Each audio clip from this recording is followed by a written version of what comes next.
Students, good morning to all of you. कल के video में मैंने आप लोगों को होमवर्क में एक्सरसाइज 8A बनाने के लिए दिया था। अब मैं जल्दी से ब्रीफ में एक्सरसाइज 8A का आंसर आपके सामने हिंट रख देता हूं, आप अपना आंसर मिला लीजिएगा। एक्सरसाइज 8A में क्वेश्चन नंबर 1 है, which of the following are unit fractions. Fractions दिए हुए हैं, मेनी फ्रैक्शंस दिए हुए हैं, तो इसमें से यूनिट फ्रैक्शंस कौन कौन है। तो जैसा कि आप लोगों को कल मैंने बताया था कि जिस फ्रैक्शन का न्यूमरेटर 1 हो उसे यूनिट फ्रैक्शन कहा जाता है। तो आप आसानी से इसमें से चूज कर सकते हैं कि यूनिट फ्रैक्शन कौन कौन है।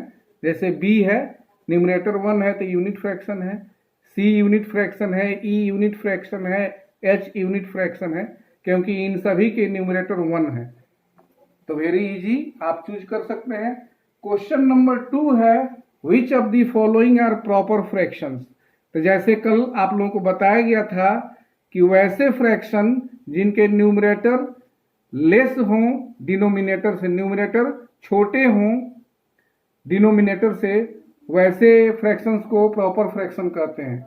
जैसे यहाँ 2/3 है तो न्यूमरेटर छोटा है डिनोमिनेटर से, ये प्रॉपर फ्रैक्शन है। ये प्रॉपर फ्रैक्शन नहीं है क्योंकि यहाँ डिनोमिनेटर 5 है, न्यूमरेटर 6 है, तो न्यूमरेटर बड़ा है। तो वैसा फ्रैक्शन जिसका डिनोमिनेटर छोटा, जिसका डिनोमिनेटर बड़ा हो और न्यूमरेटर छोटा हो, जैसे a है, जैसे c है, जैसे d है और जैसे f है, इन सभी फ्रैक्शंस के न्यूमरेटर छोटे हैं। तो वैसे आप आसानी से चूज करिए कि न्यूमरेटर छोटा हो डिनोमिनेटर बड़ा हो तो वह प्रॉपर फ्रैक्शन है। क्वेश्चन नंबर 3 है, which of the following are improper fractions. ठीक इसके अपोजिट, जिस फ्रैक्शन के डिनोमिनेटर बड़े हों, सॉरी, जिस फ्रैक्शन के न्यूमरेटर बड़े हों और डिनोमिनेटर छोटे हों वो इम्प्रॉपर फ्रैक्शन है। कल आप लोगों को बताया गया था कि न्यूमरेटर अगर छोटा है डिनोमिनेटर बड़ा है तो प्रॉपर फ्रैक्शन है, और न्यूमरेटर अगर बड़ा है और डिनोमिनेटर छोटा है वो इम्प्रॉपर फ्रैक्शन है। तो वैसे आप चूज कीजिए इसमें से। यहाँ न्यूमरेटर बड़ा है डिनोमिनेटर छोटा है तो ए इम्प्रॉपर फ्रैक्शन है, सी इम्प्रॉपर फ्रैक्शन है, इसका भी न्यूमरेटर बड़ा है, डी इम्प्रॉपर फ्रैक्शन है, इसका भी न्यूमरेटर डिनोमिनेटर से बड़ा है,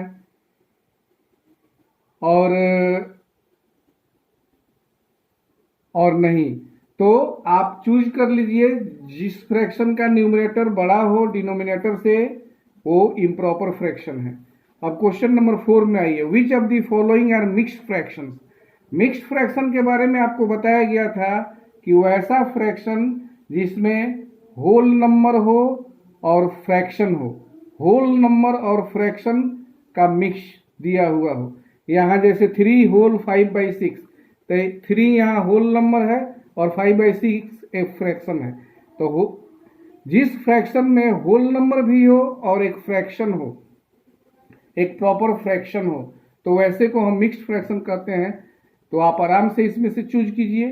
b है मिक्स्ड फ्रैक्शन, d है मिक्स्ड फ्रैक्शन, e है मिक्स्ड फ्रैक्शन, f है मिक्स्ड फ्रैक्शन, h है मिक्स्ड फ्रैक्शन। तो ये सारे मिक्स्ड फ्रैक्शन हैं। अब क्वेश्चन नंबर 5 पर आइए, which of the following are like fractions. इसमें से लाइक फ्रैक्शन कौन है। तो जैसे लाइक फ्रैक्शन का डिफिनेशन आप लोगों को दिया गया था कि वैसे फ्रैक्शंस जिनके डिनोमिनेटर सेम हो उन्हें लाइक फ्रैक्शन कहा जाता है। जैसे यहाँ b है, इसमें 3 ठो फ्रैक्शन दिया हुआ है, तीनों के डिनोमिनेटर सेम है 7 7 7, तो this is a like fraction.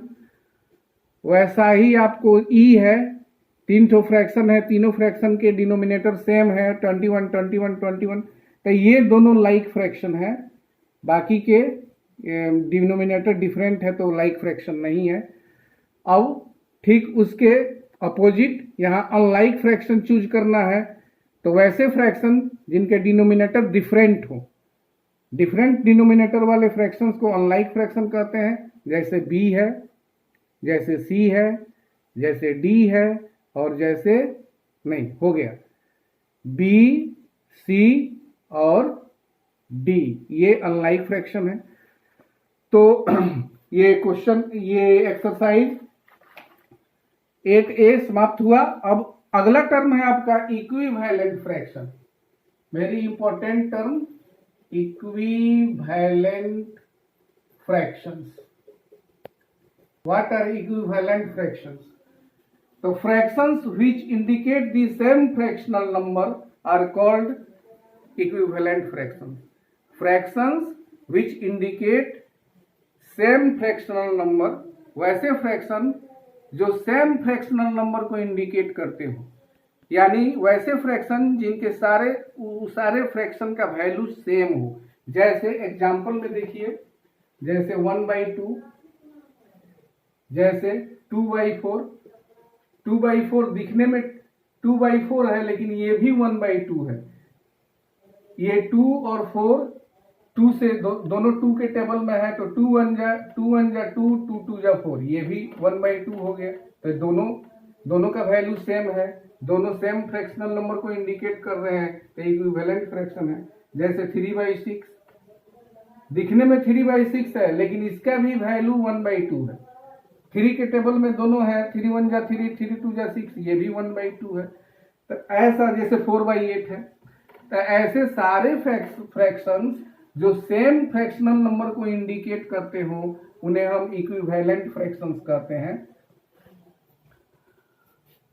अब इक्विवेलेंट फ्रैक्शन में आगे और भी टर्म आ रहे हैं, हम अगले क्लास में आप लोगों को इसके बारे में और बताएंगे।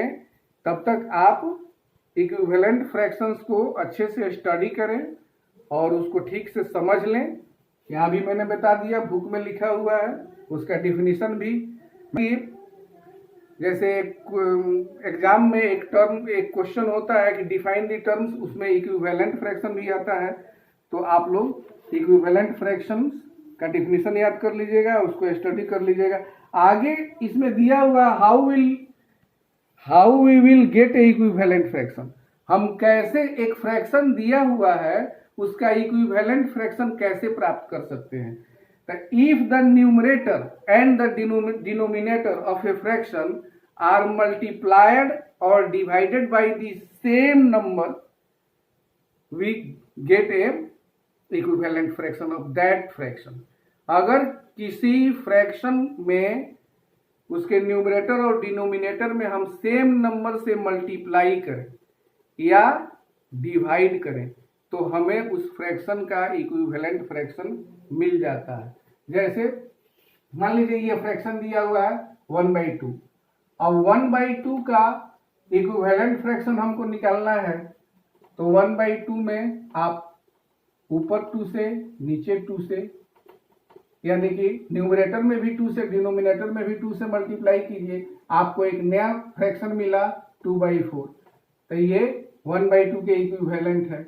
आप फिर 1/2 को इसके न्यूमरेटर में 3 से मल्टीप्लाई कीजिए, डिनोमिनेटर को भी 3 से मल्टीप्लाई कीजिए, एक नया फ्रैक्शन मिलेगा आपको 3/6। तो ये भी इसके इक्विवेलेंट फ्रैक्शन है। तो आप किसी फ्रैक्शन के न्यूमरेटर और डिनोमिनेटर को सेम नंबर से मल्टीप्लाई करते जाएंगे, 3 से 4 से 5 से न्यूमरेटर और डिनोमिनेटर को मल्टीप्लाई करते जाएंगे, तो आपको जो नया फ्रैक्शन मिलेगा वो इस फ्रैक्शन का इक्विवेलेंट फ्रैक्शन होगा।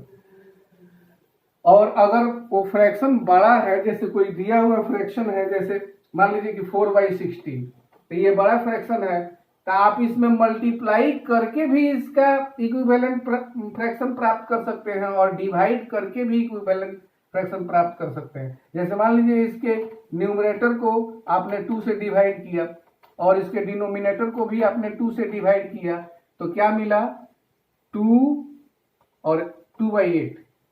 तो ये जो फ्रैक्शन है नया फ्रैक्शन, इस फ्रैक्शन का इक्विवेलेंट फ्रैक्शन है। तो डिवाइड करने से भी इक्विवेलेंट फ्रैक्शन मिला, या अगर आप इसको मल्टीप्लाई भी कर देते 4 को 2 से और 16 को 2 से, यानी न्यूमरेटर और डिनोमिनेटर को सेम नंबर से मल्टीप्लाई कर देते, तो आपको मिल जाता है 8/32। 8/32। तो ये भी इसका इक्विवेलेंट फ्रैक्शन होगा। तो अगर छोटा फ्रैक्शन है तो वो मल्टीप्लाई करने से उसका इक्विवेलेंट फ्रैक्शन मिलेगा, लेकिन कुछ ऐसे फ्रैक्शंस आएंगे जो बड़े फ्रैक्शन है तो उसमें आप डिवाइड करके भी उसका इक्विवेलेंट फ्रैक्शन प्राप्त कर सकते हैं, मल्टीप्लाई करके भी। तो इक्विवेलेंट फ्रैक्शन प्राप्त करने के दो तरीके हैं। आप उसके न्यूमरेटर और डिनोमिनेटर में सेम नंबर से मल्टीप्लाई कीजिए, आपको इक्विवेलेंट फ्रैक्शन प्राप्त होगा, या डिवाइड कीजिए सेम नंबर से तो इक्विवेलेंट फ्रैक्शन प्राप्त होगा। तो फिर अगले नेक्स्ट क्लास में हम इसके आगे का बात बताएंगे। Thank you.